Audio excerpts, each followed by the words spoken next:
ఊళ్ళో పెద్దల సమక్షంలో పెళ్లి చేసుకున్నాడు. ఊరవతల మకాం పెట్టి పెళ్ళాన్ని గెంటేశాడు. అదనంగా కట్నం తీసుకొస్తే సరే, లేదంటే నీ చావు నువ్వు చావు అంటూ పెట్టాబేడా సర్దేసి పంపించేశాడు. తలా పాపం తిలా పిలికెడు అన్నట్టుగా ఆ అన్యాయంలో భర్తతో పాటు అత్తమామలు కూడా పాలు పంచుకున్నారు.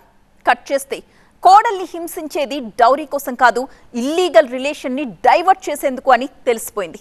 మరిప్పుడు న్యాయం కోసం ఆ బాధిత కుటుంబం ఏం చేస్తుంది? కర్నూలు జిల్లా అధోనిలోని అంబేద్కర్ నగర్ కు చెందిన స్వాతికి పత్తికొండ మండలం పులికొండకు చెందిన రామాంజనేయులకి 4 ఏళ్ల క్రితం వివాహమైంది. వీళ్ళకి ఒక కొడుకున్నాడు. జీవనోపాధి కోసం హైదరాబాద్ కు వచ్చారు. అయితే 3 నెలలు బాగానే ఉన్నారు. ఆ తర్వాత భర్త, అత్త, మామ స్వాతిని వేధించడం మొదలుపెట్టారు. అదనపు కట్నం తీసుకొస్తే సరి, లేకుంటే బాగోదని వార్నింగ్ ఇచ్చారు.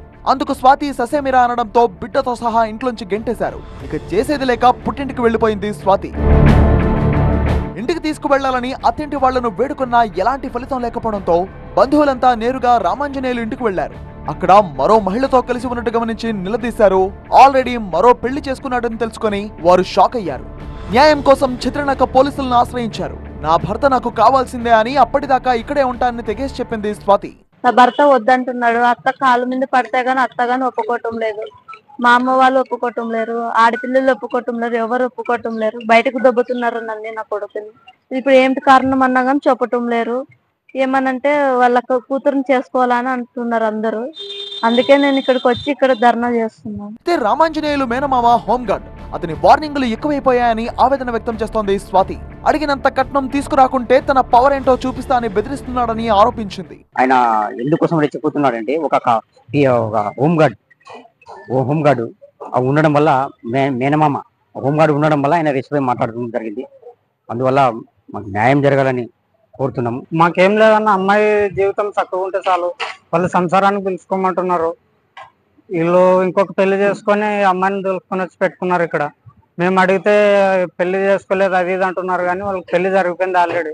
మాకు వచ్చిన సమాచారంతో మేము స్టేషన్ దగ్గరకు వచ్చింది. ఆస్తులు గట్రా రాసిస్తామని రామాంజనేయులు మభ్యపెడుతున్నాడని, అవేమీ మాకు అక్కర్లేదంటున్నారు స్వాతి బంధువులు.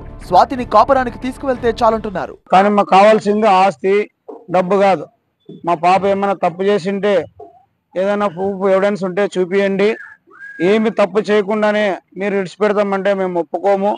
మా కోడలికి సంసారం కావాలా, భర్త కావాలని మేమందరూ డిమాండ్ చేస్తున్నాం. స్వాతిని వదిలేసి మరో మహిళను రామాంజనేయులు పెళ్లి చేసుకున్నాడని బాధిత కుటుంబం ఆరోపిస్తోంది. మరైతే ఆ పిల్లాడి పరిస్థితి ఏంటని ప్రశ్నిస్తోంది. మొగుడు, అత్త, చిన్నత్త అందరూ వద్దు వద్దంటారు. మేము వచ్చి ఇడిచినట్లల్లా కొట్టేది, టార్చర్ చేసేది, ఇడిచిపెడతామనేది, మాకు పిల్లోడు పుట్టలేడు అనేది అన్ని టార్చర్ సార్. వచ్చి పోయినట్లల్లా మాకు ఇసుకొచ్చిపోయింది, కొట్టేది, బయట దొబ్బేది. మాకు వద్దు వద్దు వద్దు. మేము ఎక్కడ పోవాలి సార్ చెప్పి పిల్లోని ఎక్కడిడల్లా? మా పాప ఇక్కడికి వచ్చింటే టార్చర్ పెట్టి అందరు వద్దు అని కొడుతున్నారు అందరూ. ఇప్పుడు మా పాప పరిస్థితి ఎట్లా? వేరే అమ్మాయిని తెచ్చుకొని పెట్టుకున్నారు ఇంట్లో. నువ్వు వద్దు, మాకు విడాకులు చేస్తాము, ఏం తప్పు చేసిందని విడాకులు ఇస్తున్నారు. మాకు కావాలి, మా చెల్లెలకి భర్త కావాలి, న్యాయం జరగాలి, పిల్లోని భవిష్యత్తు ఏమి. భర్త, అత్తింటి వేధింపులపై గతంలో అధోని పిఎస్ లో కేసు నమోదైంది.